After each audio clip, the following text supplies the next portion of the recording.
আমার আর অয়নের আজকে পৈতের একটা নেমন্তন্ন আছে। গলায় যে আমি এই মঙ্গলসূত্রটা পরেছি এটা আমাকে অয়ন অ্যানিভার্সারিতে দিয়েছে। পরার তো আর সুযোগ হয় না, তাই ভাবলাম এটার সাথেই পরে নি। এই যে শাড়িটা, এটাও আমি অ্যানিভার্সারিতেই পেয়েছি। আর ওই দিনকে যেহেতু আমাকে অয়ন রেখে বিকেলবেলা বাড়ি ফিরে আসবে, ওই জন্য বারবার বলছে বউকে শ্বশুর বাড়ি রাখতে যাচ্ছি।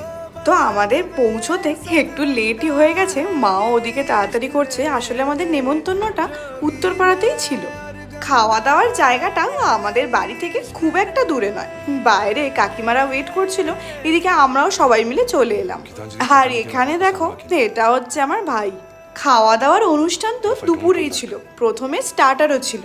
দেরি তো হয়েইছে, কিন্তু স্টার্টারটাও যে একবার ট্রাই করতে হবে। স্টার্টারে ছিল ফিশ বল আর বেবিকর্ন। ফিশ বলটা দারুণ ছিল। দাঁড়াও দাঁড়াও, লাঞ্চের মেনুও দেখাবো কিন্তু পরের ব্লগে। টাটা।